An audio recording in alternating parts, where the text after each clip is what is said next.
Hello and welcome to the Serving Love podcast. Today on the show, we have a very special guest and in person, Frank Mondeose.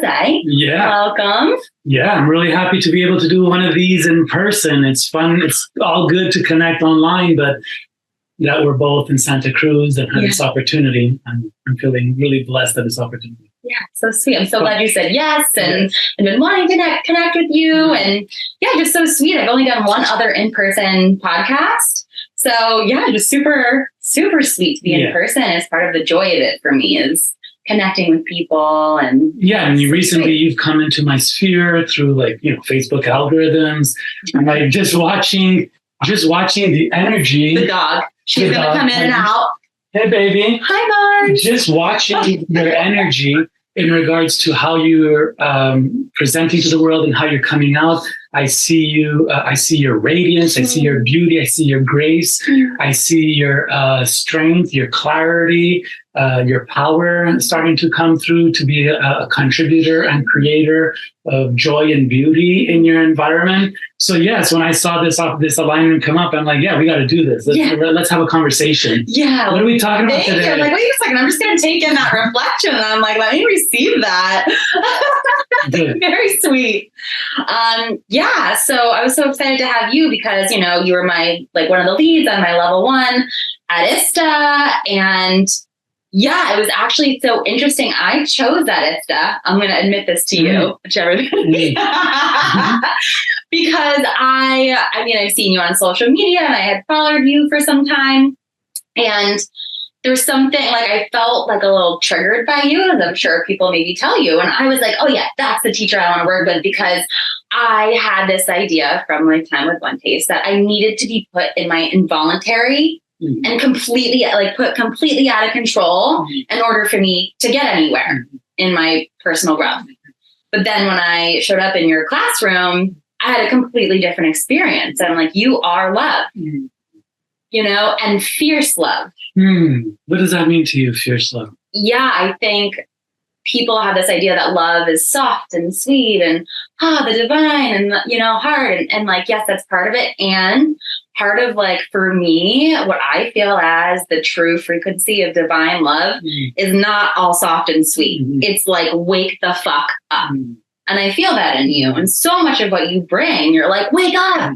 Oh my God, can't you see, And it's heartbreaking. It is. It's not heartbreaking to see people you care about, you love, or, just individuals that are just taking on their path in the world. And you see that they're putting sticks in their own wheels, or they're holding on to an archetype or a consciousness that is not serving them. And it's the part of them that needs to be loved. And so for me, when I meet individuals in that space, there's two directions we go with, right? First, we approach with the heart and the love and the sweetness and the recognition that this is a safe space and your expression is safe here. And actually you have permission to be fully you, fully expressed. If you have some bad words to say at me, say it. I love you. I forgive you. I have compassion for them.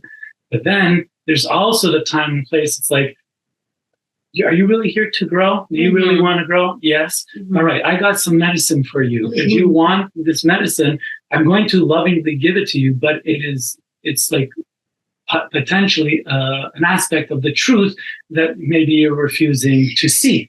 Yeah. And that's where it comes into the feeling of either ferocious or uncomfortable. And I don't believe love is uncomfortable, but I believe sometimes truth or revelation is uncomfortable. Yeah. And in order to really touch the depths of love and for me to properly serve you, we need to be talking the same language and discussing the truth of what's playing out versus me feeding into your wound or your trauma that says I need to be dealt with in a certain way in order to. No, you need to wake up and see the world from a different perspective. And that's not always the case. But when you're talking about this ferocious piece that I know how we interact and our experience, it's these are truth pieces, and truth is not comfortable. Yeah. And I hate the truth as well. And when it's in my face, the only thing I could do is I agree with that. I have to own the pieces that bring more consciousness and awareness so that I could meet every situation with greater ability, because without the consciousness or awareness, we're having habit or instinct or intuition or emotion make those decisions. Whereas when we have the facts, we could make it from a more conscious and aware place, and then take responsibility for our decisions. Beautifully said. Yeah. And so then just more of my experience of like, I was fully ready to receive it. You know, my heart was open and I loved it. Like, I loved when you were like, and I was like, but I like that, you know, but I could see how if you're not ready to take responsibility for yourself and your actions and how you show up, like people are going to have things to say about it. No project.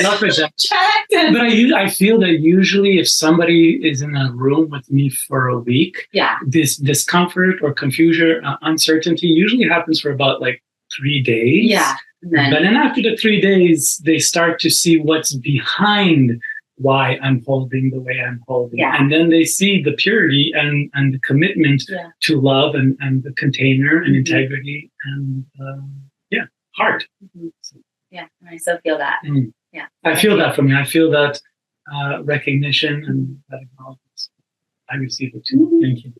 So I'd love to know a little bit about your path. I don't know anything about it. I don't know how you got to this work. I know you said you were in nightlife before, this sexy nightlife and big events. Erotic performance art. Okay, so maybe that's a good segue for how you got into this work. But what started you on this path? Yeah, so what started me on the path is at the core, I was always curious around sexuality, probably due to some, family trauma and around like breakdowns in relationship or people around me, because like people weren't having their needs met. So I'm like, why are people fighting over this thing called sex?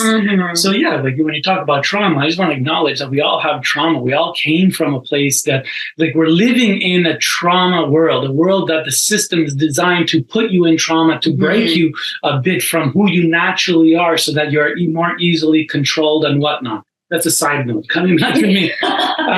So, getting through my trauma, one of the ways I got through my trauma was exploration and curiosity. So I really got into a journey of exploring everything about sexuality. And being raised in Montreal, part of that is like going into the red light and the scenes and whatnot. And so I got my start with my, ex-wife back in the day, going to like fetish parties, because that was the only thing available for an expression of sexuality in any, not even in a healthy way.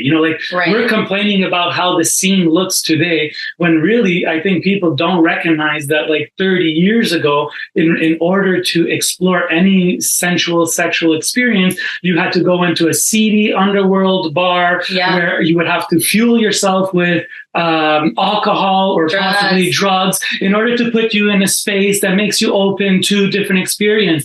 And like for me, one of the things that I learned in the fetish scene was actually in the authentic fetish scene, there was no drugs, there was no alcohol. You had to be clear and clean and really be able to feel every sensation and not have loud music playing and so that you could hear the communication.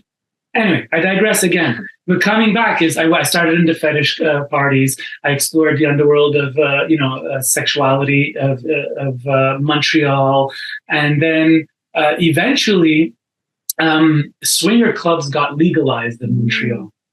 And what I decided to do was offer Montreal one of the highest and most creative spaces. So your events were exactly. They were. And they were designed for women to feel safe and sexy, to be in an environment where they could dress up wild, they could explore some fantasies or whatever. It was no sex on premise ever. So it was just a party. And how I used to dress up the party was like with performances and animators. And by the time, so it's like New Year's and Christmas meet, and you're a dress up, you're part of this dress up, and you're a character in this party. So you didn't know who was performers, who were participants. And it was just a beautiful experience where in that time, people were coming to say, Frank, your parties, Mondeose, they changed my life. Mondeose means daring people, daring world. And those are the names of my party. And people were like, your parties are changing my life. Anyway, after a while of like producing these parties and then just finding like being bored with the superficial aspect of it, the the more like alcohol side, the business side. I was over it, and I needed a sabbatical. Mm-hmm. And in that sabbatical, I went into an intentional community in nature. I was with myself. I did plant medicine, and I started to get some revelation, started to heal from my divorce. And then what I recognized is that, I feel like, in addition to be a creator of spaces, a curator of spaces and entertainment, which feels very shamanic in one sense, is that maybe I was a healer as well. Mm-hmm. And when I got on the journey of exploring what school or what modality I would learn, I came across ISTA. I participated, that's like, I don't know how many years ago. I participated in 2012. So that's 11 years ago. Quick math is not 11 years ago. And I participated, and my life changed. And I saw myself, my victim consciousness specifically. There's one thing that people of my past know about me is that I was a victim and a martyr. I was a victim and a martyr. So I know about it. Yeah. I know you. I see you. I've been there too. And so ISTA supported me to take full responsibility of my life, recognize, access life force energy at a level that I didn't access. Or if I had access to it, maybe it was leaking out in shadow or sideways or without ownership or authenticity or. So ISTA supported me to start to channel this life force energy, choose my freedom, choose myself, fall in love with myself. That was the biggest thing I got out of my first ISTA. I started to fall in love from a healing place with myself, not an egotistical, arrogant place, but a really good place. So from there, I went on my way, started to study more with different teachers. And after a few years, I decided that actually ISTA is the most powerful modality in a 1-week course that you could get in order to clear some of the weight and the density, as well as access more access to love, power, and freedom. And, people are saying it's not for everybody, and I get how individuals who have lived significant trauma might not be ready for this environment. But I've also seen people that have lived significant trauma banging on the door saying, let me in. I want this. I know what it entails. I want it. And we let them in and they get major life transformation. So I don't think everything's black and white. And I think what's most important is each individual that is curious about participating in any program, whether it be ISTA, sacred sexuality, festivals, parties, is inquire, find out what is the program about. Who do you suggest? Who are the people that are reputable? Who do you have first account testimonials of people that you trust? Be discerning in your decisions. Don't just throw yourself in places and then say, oh, this is not for me. I didn't even know where I was. And if that's the move that you did, can you take responsibility for the fact that you made those choices? So this is the part of, I say I'm ruthlessly compassionate because the places I'm ruthless in, we need to look at the places where we are creating drama and trauma in our own life and self-abuse through our limited beliefs or our self-talk, how we're doing that and actually how that is impeding and impacting the way we are in the life and the way life hits us and maybe why we're a victim or whatnot, versus really recognizing that I will make mistakes. And sometimes those mistakes will have negative impact either on others. And if one has it on others, it's our responsibility to take, own that and atone for those mistakes. And also look at ourselves where we contributed. There's many times where I feel like, oh, I totally got screwed in this situation. I'll come back to you. Keep going. I got screwed in this situation. Somebody did something to me.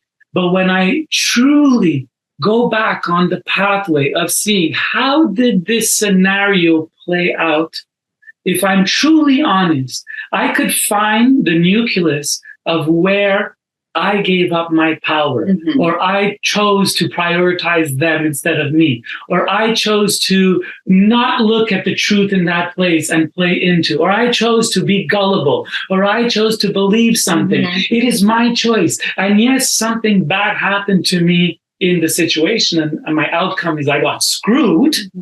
But if I'm truly ruthlessly authentic and true to the situation, it doesn't mean that the other person didn't do something wrong, that they shouldn't own themselves. But if I want to be a powerful force in this world, I got to recognize where I made that, where I co-created that situation. So that's the way I move in the world. Yeah, and it has me think, like, what is it about being human that is so terrifying about owning that we are the ones that were at choice, and like it was our decision. We said yes, we paid for the program, we showed up, we signed the agreement, we read everything. Like we should have read, gone through. What is it about? Like, what is it in us that doesn't want to admit to that? Well, I would say I want to remember that question, but ultimately in the scenario that you just described, a healthy held or safe held container will create the opportunity to lean into your edges, because it is in the edges where we're uncomfortable and we get the reflection of how does this situation make me feel so I could learn about myself. But in a safe container, it is always encouraged, and the point of what our program is about is to empower individuals that in moment to moment that we have discernment and we say no where we feel it's a no. And if we choose to move into, let's say, an exercise or an engagement, if we were engaging sexually and we started to engage sexually and for whatever moment, intuitively, instinctually, or I touched you in a way that didn't feel good, the ability to say, I have the power, the right, and the permission to say no in that moment and stop. And that's where true power resides. And what my containers are about is creating scenarios, a safe place, the most ultimate safe place, safer than a club, safer than a fetish party, safer than most people's sacred sexuality events, whatnot. More safe than a festival, where you have the ability to lean in and say no. And if you do say yes, you're doing it with the recognition that I want to see what comes up so that I can learn about this. So to come back to you and answer the question of what makes it in our system as humans that makes it very difficult to own our shit. Yeah. I would say it comes down to ego. And we have to understand that the ego's primary purpose, at the core of it, as primates, our ego is self-preservation, which ultimately means that me, as an anointed drop of God into this body that is primal and that bleeds and dies and goes through a dying process, ultimately I need to preserve my well-being, because if I only knew myself as God, well, then I would be in the transcendent, I would starve myself, and I would die. But it's the ego, the self-identified aspect of us, so that says, I am a self-identified aspect of God, if you could know that, if you could be aware of that. But if not, it's like, I'm just alive. And so the ego, as somebody that is in a danger state, it's the ego that kicks in and says, self-preservation, flee, fight, whatever, but get out of this situation. That's the ego's job, is to protect you. It's life and death. But but we find ourselves in a current situation where we are probably the safest we've ever been in history. And even though I say that with a nudge, wink, wink, because we don't know what's coming up in this time, and we're 2023 right now. So that's another thing. But ultimately, that's the conspiracy theorist side of me, but the rest of you don't believe in that. So forget about it. You're totally safe. You're totally safe right now. So anyways, coming back to the situation is that ultimately, if we look back in history, whether it be through protection against the wild, the elements, sanitation used to kill us. Okay. Hygiene. We are the safest we've ever been. And so what ends up happening is the ego goes unfettered. And so it says I need a roll. But you're like, bro, you're safe. Chill out. Take the bench. No, but I need a reason to feel unsafe. And so what does it do? It turns itself onto the society, and it looks on and says, what do I need to fit into this situation? Because isolation, being the loner, or the castaway or the exiled is actually socially threatening to my life. So we need to find all our ways, from the very basic and superficial, old school, poshy, whatever. It's like, if I don't have the Fendi bag, I don't fit into the circle. If I don't have the Louis Vuitton, the Louis Vuitton pumps, I don't fit. I got that. If I don't have this, I don't fit. And therefore, actually my place in social status and social class is threatened. And that is a threat to my life and my well-being. And so at the worst case of it is like being exiled by a community.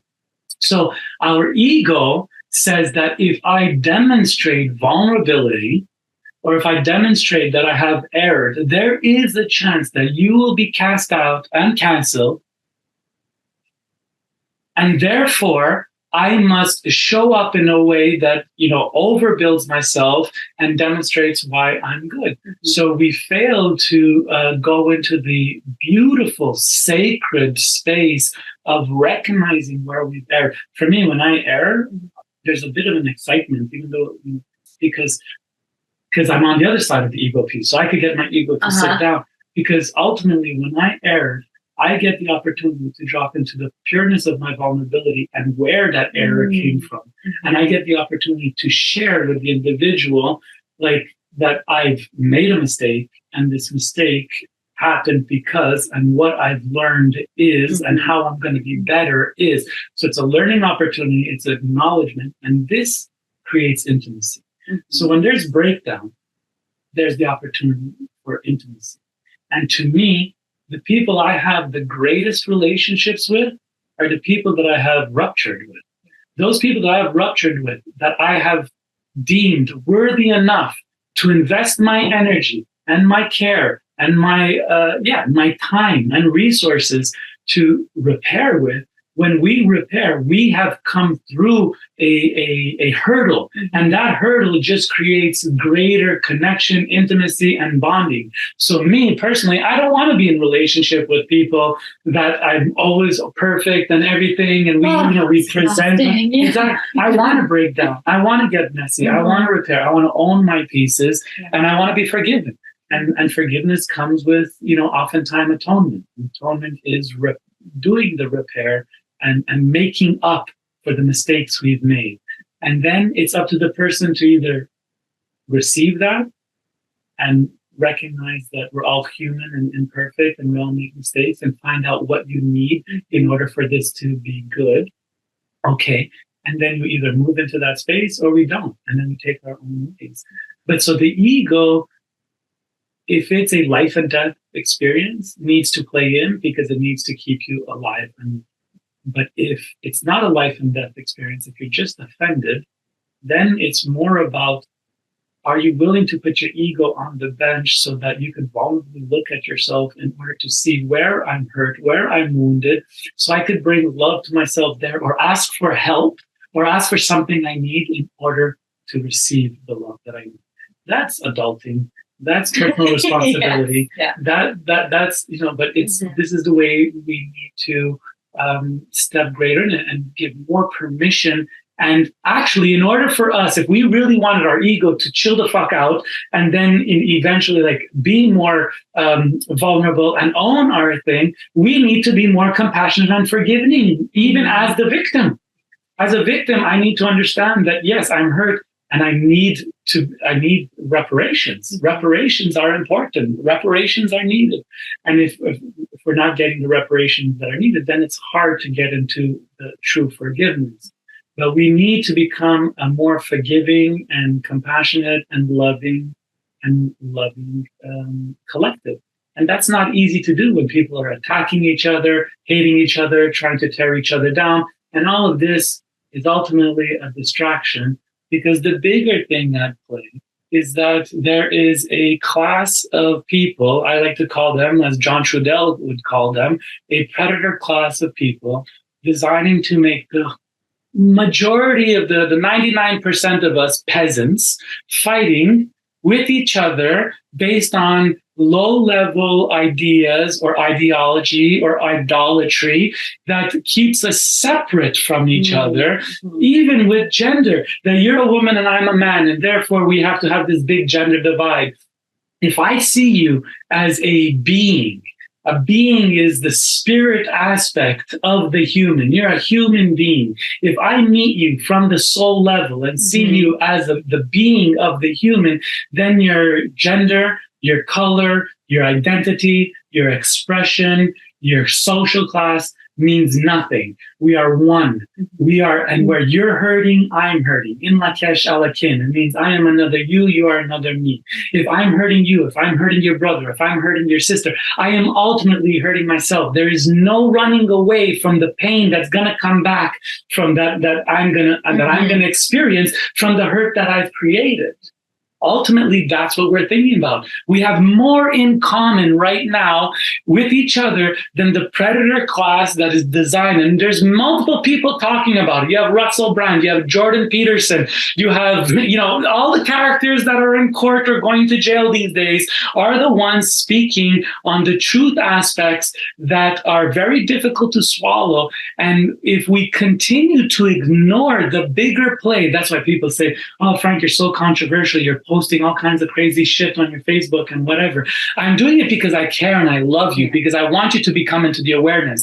Do you think it makes me happy to wake up in the morning to look at this content and put it out there? Why do you do it so much then? Because it's my mission. My mission is to support awareness. My mission is, my beloved today reflected to me that, Frank, at the core of everything you are is that you are a stand for freedom. And that's what it is. I am a stand for freedom. So if there is an authority or if there is a power, whether it be internally with the organization I serve, people say I'm really rough with my voice and my tongue, that I have a sharp sword for the people on the outside world that are attacking or whatnot. What you guys don't realize is my tongue and my sword is exactly the same towards anywhere there's a lack of justice. And where there was a lack of justice internally, my tongue operated as a sword, and it sliced and diced and it hurt people's feelings in order to get them into an awareness of the pain that we possibly have caused.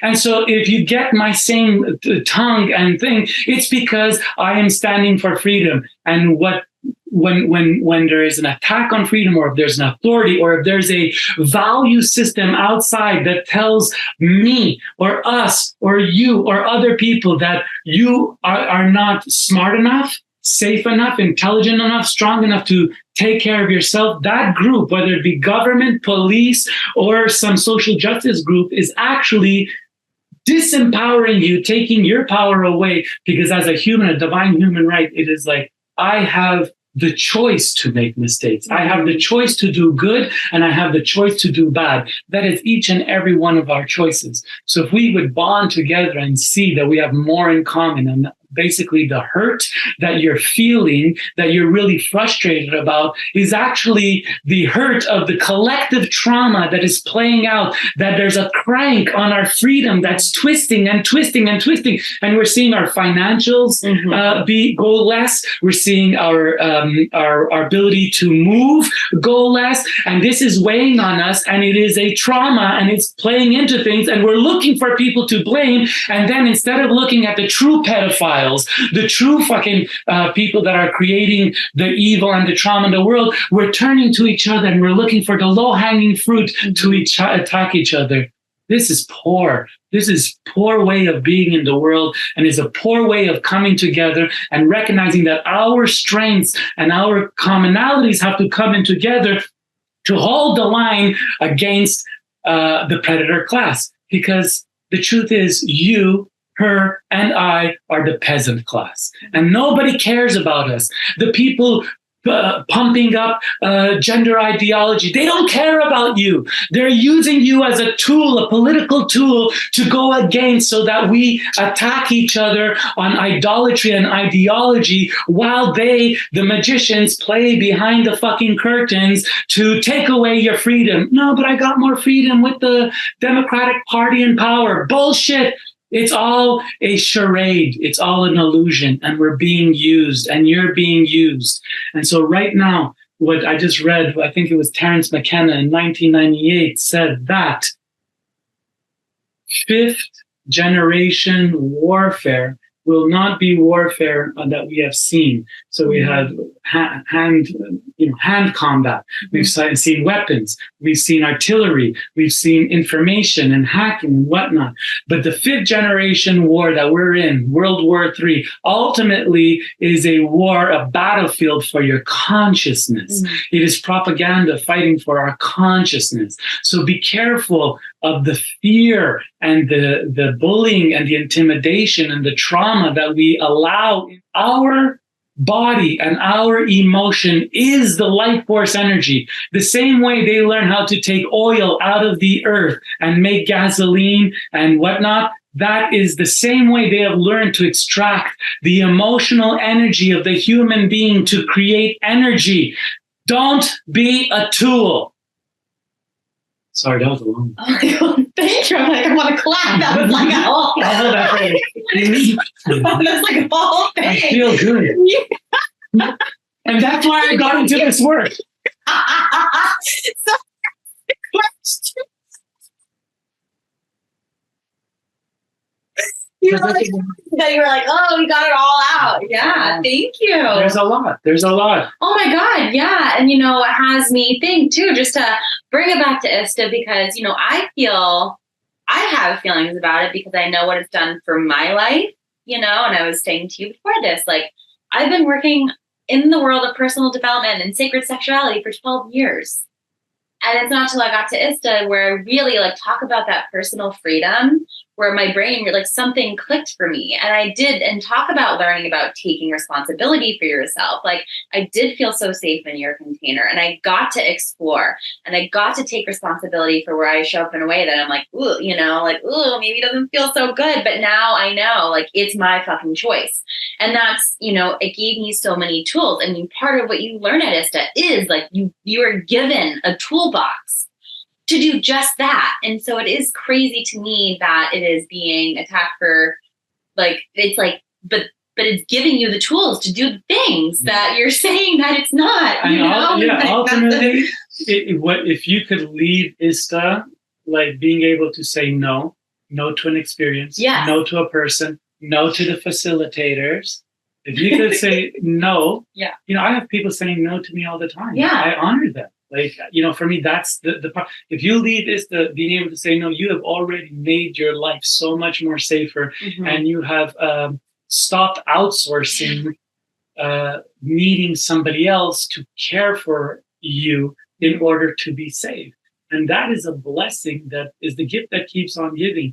And those that hate on ISTA, they either hate because they got the power and now somehow they learned something else and they're smarter than us and they have something to teach us, and they forget where their roots are, where they actually woke up. Number two, it's people that have never been to the program at all. Those are the biggest mouths. You guys don't even know what you're talking about. And then the third group is a group that probably has been to ISTA, but maybe a decade ago, and don't like the facilitator they have, and have some personal relationship with them, of which they have some fucking vendetta. It's personal vendetta, and that they're chalking up and they're getting this accumulation of attention and power in order to give their life meaning. And so they become the cheerleaders and the white knights and as we learn in ISTA, there's Cartman's drama triangle, where you have a persecutor, and a persecutor is defined by somebody that has a level of righteousness, of values, that knows better than somebody else, that or has a control, and then points to the other one and says, you're wrong, you're bad. So then we have a victim, and then the victim plays out. And then we have a group of rescuers, the white knights, that come to save, and together with the victim turn on to the persecutor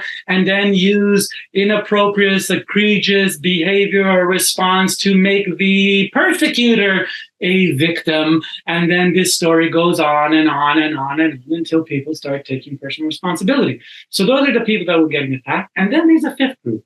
And there's a group of people that were truly mishandled or actually not cared for in the way that they needed to, because they had special needs, or just or basic respect that wasn't met. I don't know. I'm not aware of all the stories, but I do know that they're guaranteed it's less than 1% of all participants, and even in that 1%, it's basically maybe a handful of situations which was poorly managed by one person or another, including the whole organization, due to growing pains and our inability to deal with this because of the way the energy was coming towards us. And so there's responsibility in there. And the individuals involved in those situations need to figure out how to make reparations and atone for their mistakes. And I stand for that. And if I, at any point, hurt somebody beyond my knowledge, that goes beyond offense, that I actually, that it was a major impact that I don't know about, like we could only address what we know about. So everything, the breakdowns that I've had in my containers, I've had to address. I had to sit with the person, recognize, own my pieces, and really support them to get the lesson and be more powerful beings in the world. So actually, we have more intimacy with those people. Those are my boys. Those are my sisters. We've got each other's backs because we had the opportunity to build that intimacy.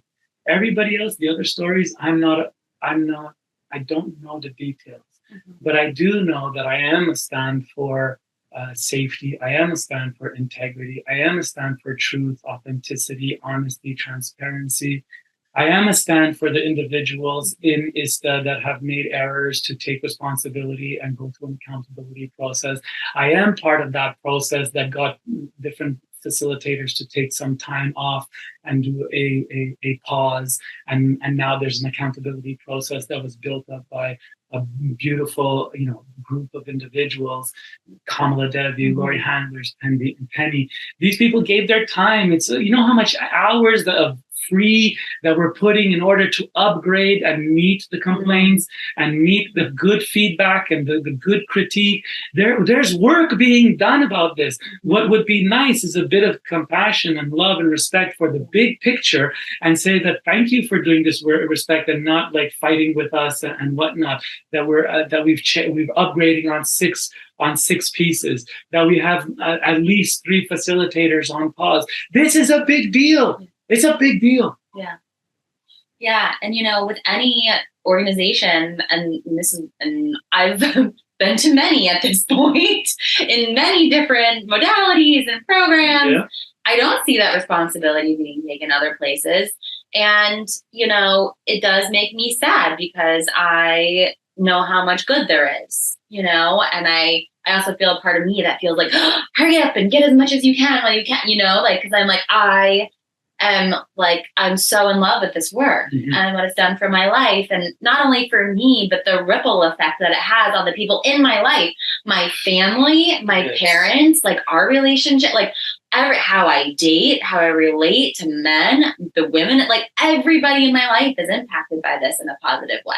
I love that you speak about the ripple effect, because it's like, that's why we're doing this work. We're doing this work to support individuals to become their own authority, find their truth, find their no, create their boundaries, find their pleasure, find their ecstasy, find their joy, be in the expression and share it. And so this work does have ripple effect into the families and beyond. And sometimes it's rippled and it's beautiful, and sometimes there's ripples and it's tough waters.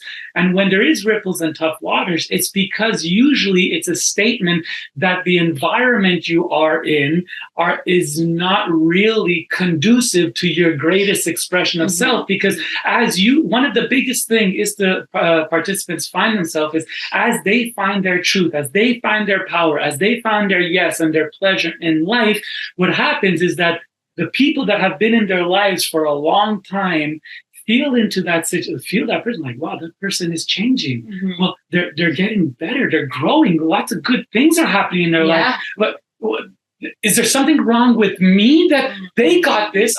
I don't have this. And so then it's like a piece of like, what did you do there? Oh, you must have done something. Oh, that's wrong. And then it comes from that self-righteousness and that persecutor place. And that says, oh, but I hear what you're saying. And I don't think that that's the right path for you to get in order for you to find your enlightenment or your yes or your no. And that's wrong. And then we have this energy. And so this is what happens. So the ripples are both. So I'm acknowledging that there could be negative ripples, but what I'm saying is if you have those negative ripples in your life, it's because oftentimes things need to change in your life. I've lost partners, and it's not friends. When you awaken in the spiritual path or the embodiment path, what ends up happens is your people fall away because they are no longer in your resonance. Yes, they do. And so the last piece I want to say about resonance is the butterfly effect. The butterfly effect of these individuals going out into the world, finding their yes, finding their no, being able to be sexually liberated, being able to be naked with their body without being This is freedom. This is harvested life force energy, which you can direct towards the outcome of your life that you want. If you want destruction in your life, that's what you're going to create, destruction. If you want beauty and joy and love coming from all angles, that's what you're going to create in your life. And so what I want to say is that there is the potential for harm and breakdown and lack of safety every day in our life. Everywhere you go. If you do a sport, if you're a skier or a snowboarder, there is a potential for harm. If you ride a motorcycle, there's a potential for harm. If you jump out of a plane, there's a potential for harm. If you cross the street while being, like I said, when you lose presence, bad shit happens. Yeah. You could cross the street and not be present and harm could happen. You could be driving in a car with a good heart and a good person and be putting on your makeup for that split second and create harm. The potential for harm exists in every day of our life. That's why our ego exists. Our ego exists for self-preservation and to keep us safe. So to say that we need to protect against one event or another event, or that, you need to wear a mask or whatnot, whatever, to prevent from harm, you guys are deluded. It's a delusion because there is harm in every essence. If you would stop trying to protect everybody else and worry about yourself in your safety, to take care of yourself, then maybe you would take a version of self-responsibility that would lead to being productive in your life versus focusing on takedown. So for me, it really is about this butterfly effect, serving individuals and then serving their communities at a higher frequency, at a higher capacity. And yes, if there is a potential for harm, that is a risk that we have to take by being in the world. Now, individually, if you do not want to take that risk, or you say you are unknown to the risk, this is where adulting comes in. This is where discernment comes in. This is where research comes in. You must do your research. Read about the people, read about the course, read about the venue, read about everything you can read about. Read it. And then feel into yourself and you think so this is a good story. I feel like your hand is your magic wand. Just watching you, I'm like, oh. Does it have impact? It does. Yeah, I'm like, wow. I'm kidding. So let me tell you something about the first ISTA I took. The first ISTA I took in 2012 and how I got to ISTA. And I'm gonna shout out to Jenny May, because she just came back into my life, and Jenny May just circled back after 12 years or something like that into my life. Shout out to Jenny May. I was recognized. I had just come out of my intentional community, and I was feeling deeply. I was feeling a big dissatisfaction in my life. I was depressive. I was dissatisfied. I felt like I did no longer want to live in this dystopian world, and this was 2012. I didn't want to live in this dystopian world anymore, and I wanted to disappear into the forest and whatnot. And where am I going with this?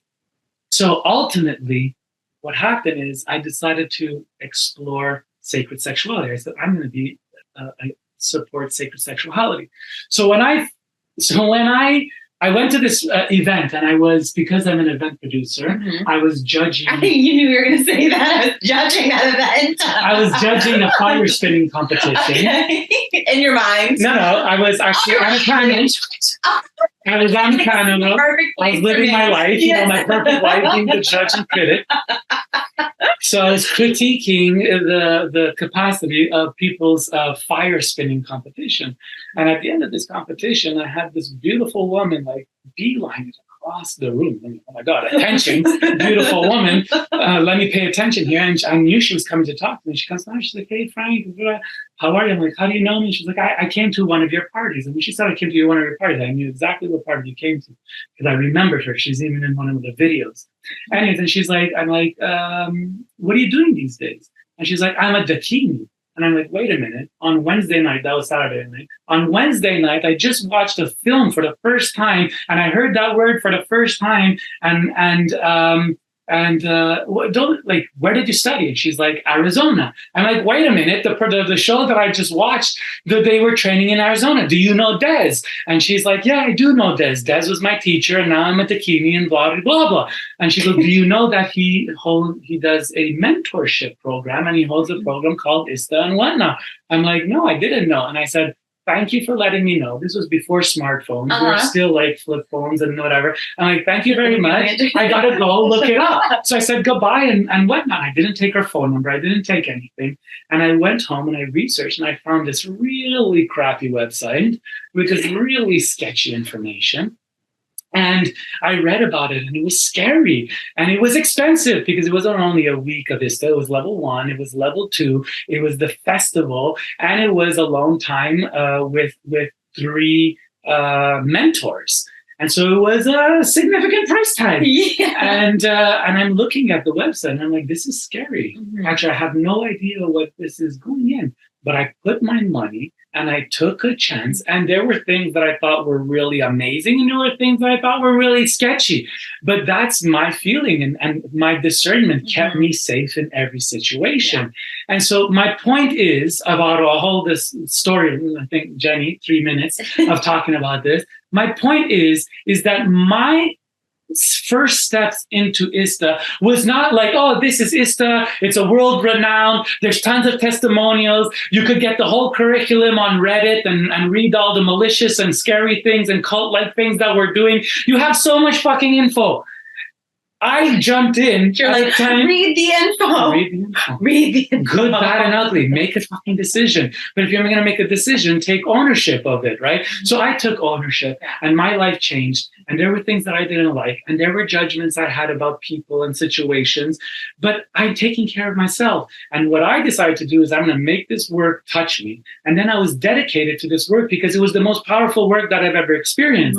So I became a student of it, and I became an organizer, and I shared this work because I wanted my family, my friends, my communities to experience this because I wanted them to have a taste of this power as well.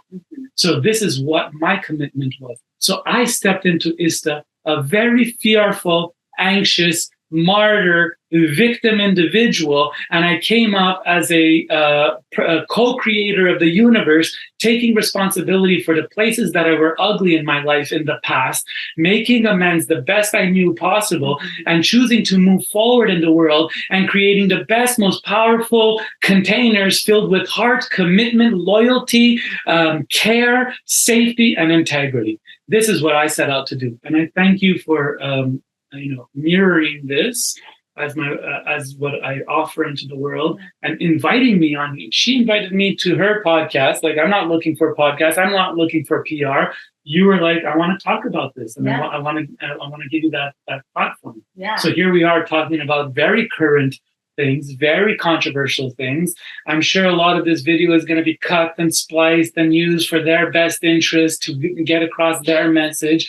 But if you listen into totality of what I'm sharing, is I am creating a call for personal responsibility, freedom, and love. And that's what I stand for. And if that's what we're going for, and there's injustice, I will have your back, and I will have my sharp sword having your back. But where you come attack the underdog, the the individuals, the people that have the right to engage and make choice, and you're going to go against, you're going to stop individuals and bully and intimidate individuals in order to protect them under the guise of protection and safety. I'm going to call bullshit a bullshit a bullshit.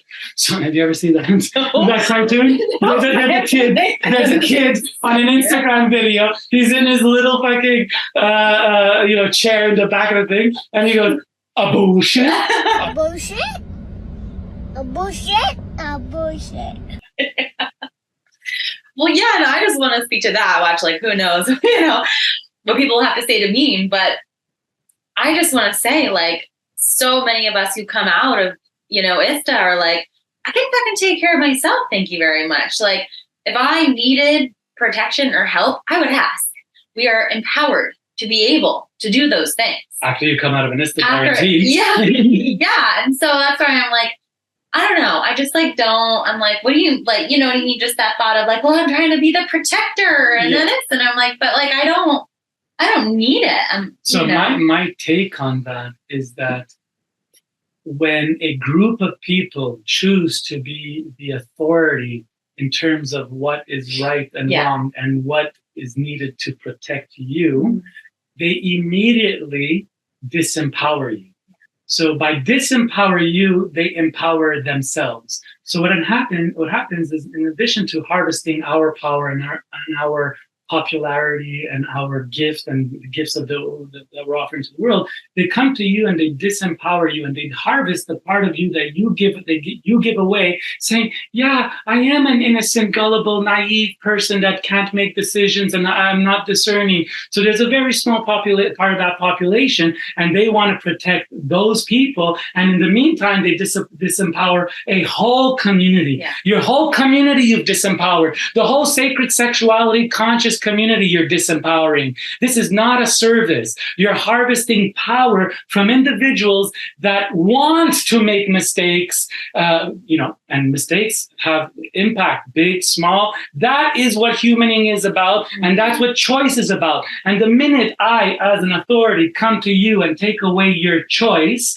because I will now manage if you're going to go into this program or not, or if it's accessible or not, or whatnot, then actually I've just told you that you are worthless. You do not have the intelligence, the strength, the character, or the resilience, which resilience is probably the number one most important human being attribute that one person needs to have. And any individual that takes away the resilience of another by disempowering is how do I say this nicely? Is an exploiting.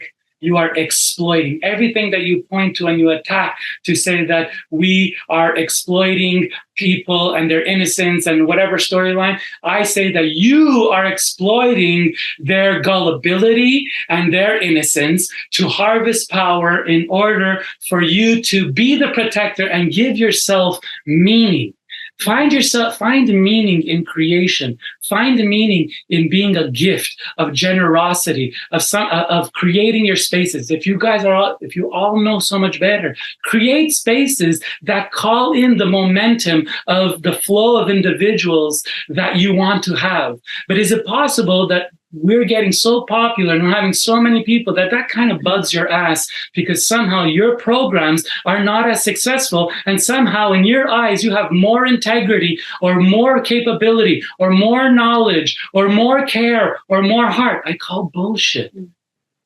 The market speaks for itself. If ISTA is so popular, it's because it speaks for itself, because the word of mouth is greater than the hate. And the hate is artificial. The hate that comes for individuals that are actually trying to serve and help, but you mischaracterize and change and distort in order for you to harvest power and take these individuals' power and disempower them, it's a shameful act. And it states more about you and the lack of credibility that you have than any of us. And the ones of us that make mistakes, please bring it to our attention. I want to know it, because if somebody made a major mistake, I will be the one to put the fire under their ass. And if it's me, trust me, there's going to be enough of my tribe and my friends that are going to put the fire under my ass to own my shit. And I will own my shit. But I won't own pieces that are lies. And at the core of it, there is love and there is a commitment to upgrading. And I see a lot more of that in ISTA and the characters in ISTA than the individuals who are leading the campaign through criminal and antisocial behavior at the energy and the malevolence of which you're coming in. So if you truly cared for justice, then you would stop attacking innocent people from making a living. And I'm talking about venues, I'm talking about individuals that share their voice and then are attacked and hounded, intimidated, and harassed. This is wrong. And if you don't get that, then I don't even know where to start with you. So my invitation is to a de-escalation so we can have a greater conversation. But understand that my mission is to protect and care for the individuals in my life that are choosing love, that are choosing to step into power, that are choosing to make conscious decisions for themselves. We are here to support love and support people's growth. And I think that we've learned the lesson, and we're all coming with a greater information about trauma, upgrading our skills, coming with a lot more clarity, a lot more sensitivity, a lot more awareness, a lot more permission, a lot more space to reflect on if they want to participate or not in different experiences. So I'm calling for some reason and rationale. And those of you that do not recognize this reason and rationale and tone it down, you admit publicly that you are part of the problem, that you are actually the problem in the situation, and that you're 1%, less than 1%, that is making a lot of noise for the 99% that have going on with the butterfly effect of really serving and changing the planet. And we are for new culture. We are for new culture. And so that it's difficult when there is a new culture emerging, as we're entering into this age of Aquarius, to actually trust the process, that actually what is happening, the destruction, the building is actually all love. It's all love. And I see you as love. I really do see you as love. And I know that in your minds, you truly believe that you're doing something right to protect people. And in that place, we have something in common. And that is our bridge. And so if you want to meet me in that bridge, that we have something in common, that we want to help people and serve people and ensure that they grow, then let's talk about that. But you telling me that you need to save this woman from us or me is a statement that you have already chosen to disempower her. So who here has more respect for the individual? The person that says that I know that you are a free being with a choice and ability to make conscious decisions, or the people that saying the world is unsafe and we need to protect you? Because that pretty much sounds like our government. That sounds like our World Health Organization. That sounds like COVID. That sounds like vaccines. And I call bullshit, bullshit, bullshit. Thank you. And actually the thing that came to mind is like just how much compassion I have for people who are that scared. And for sure, from that place, people that are scared and lean in, there's you think everybody that's coming to ISTA is like, oh, this I'm a fish in water. People are terrified. Level 1, level 2. I did not feel like a fish in water. It's terrifying. It's so soul work is terrifying. Terrifying. And so the piece is that, of course, if you're coming into my training scared or concerned, that we're going to meet you in that. Yeah. We're going to meet at least the facilitators I've worked with. Yeah. And any facilitator that you see me working with are people that I know stand for that. I don't stand for all people all over all the time for everything they did. No, I can't. I stand for me and the individuals I'm working with and the situation, and we'll unpack every situation.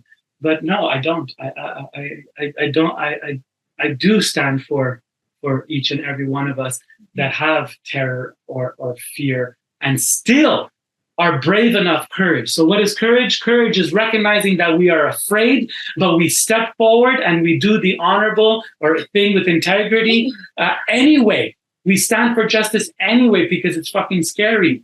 And that's courage. And the individuals that come into my training and are courageous, these are the people that I am most loyal to, and I actually give the most amount of care. And you could ask around about it. I got no doubt. Amazing. Well, thank you so much for all of that. And just like the last thing that I have to say about that whole thing is just how much separation it creates. And just, I feel a grief around that. I have grief. I feel a deep grief about that. And I just hope that there's a way. And so let's end on some basics. Ultimately, there are two states. There is the state of love, and there's the state of fear. Mm-hmm. A lot of us are afraid to be in the state of love because the ego has to take the bench, and we have to really be vulnerable to be in the state of love. We have to. So even it's the most vulnerable. Being loving. You know, people ask me, what does my tattoo say on my chest? It says, the loving are the daring. Mm-hmm. Being a loving being or choosing love moment to moment is a daring act because it's a radical act. It's an act of choosing compassion. It's a radical act of giving space to the other. It's a radical act of choosing the self when everything says that I have to take care of other people. Mm-hmm. That's how we learn how to say no. It's a love. Love is the energy. So when you find yourself going out in the world and there are people holding a point, an energy, listen carefully. Listen carefully. Is it an energy of love that feeds a unity, togetherness, vulnerability, intimacy, rising in love, empowerment, care? Or is it fear? And the energy of fear, first of all, it's a sickening energy. It gets you sick. It re-traumatizes you. But the energy of fear is the energy of separation, attack. It's the energy of hate. It's the energy of putting down. It's the energy of declaring the dangers that exist all around you. And then not only say that, okay, I heard there's danger. It's dangerous to ride a motorcycle. I get it. I really do get it. But I choose to take that chance, and that's my choice. And so fear will put the danger in your face over and over and over and over. And it will play the note and play the note and play the note until it's repeated until it becomes a habit and a thought form. Mm-hmm. So individuals that play the strum, that play the note of fear constantly over and over are in a process of brainwashing you. It's a hypnotism. You repeat the same thing over and over and over until it becomes truth. We learned this lesson for the last 3 years of our life, and now we're seeing it in the conscious sex community by people that are exploiting the scene for their own popularity and their own well-being. And so if anybody, so last word, let love free. Let love free, baby. It's the only way we'll ever change anything, because it sure ain't fear that's going to change us. That's what I'm going to name this podcast. Which is? Let Love Free with Frank Mondeose. And with that,